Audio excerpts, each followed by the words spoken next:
Guys, if you're watching this video today, today is the 12th of September 2016. You may notice that I've uploaded several additional videos today, so they're all same attire. That's okay. Enjoy anyways.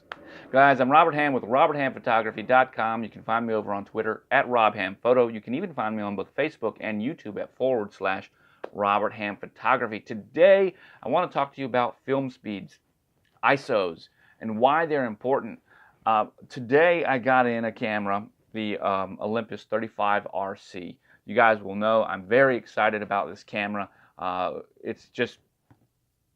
really excited about the camera.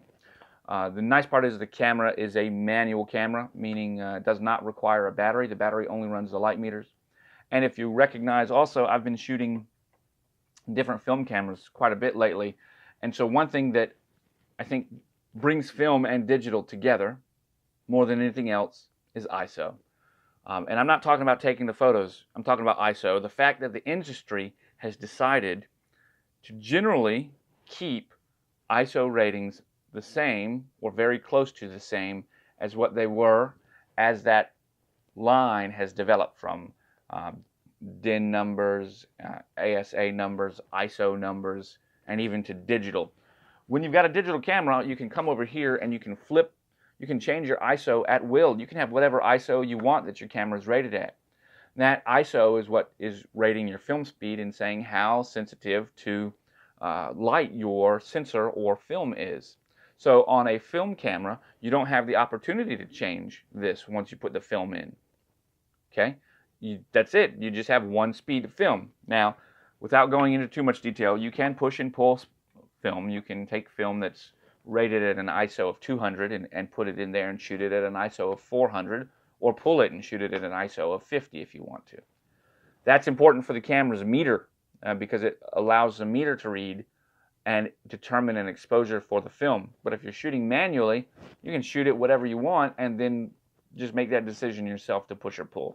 So really, if you're shooting manually with no metering, setting the ISO or ASA or DIN number does nothing, because the meter would allow the camera to decide something, whether it's shutter priority, aperture priority, or total program, would allow it to make decisions based on what light and what film you're using and the available light in your composure of the subject.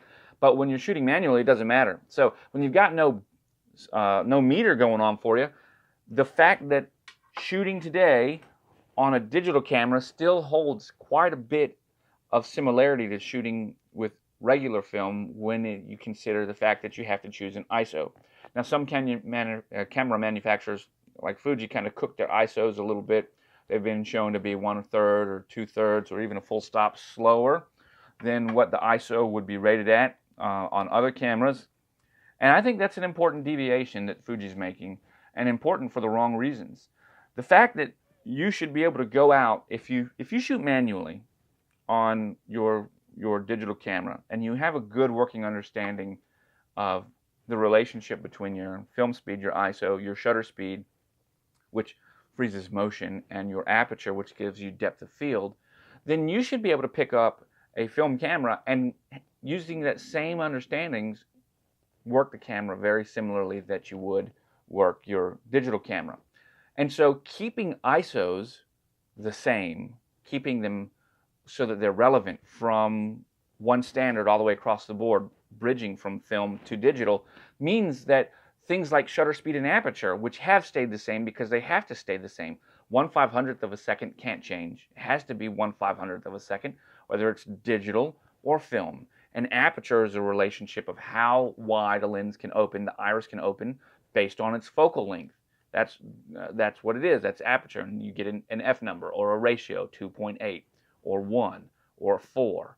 And so what that's telling us is that no matter what type of lens you use, that 2.8 or F or 4 or whatever that number is, that aperture value, is making sure that that stays constant. No matter what kind of camera, you can have similar results, understanding how the exposure will work based on those numbers.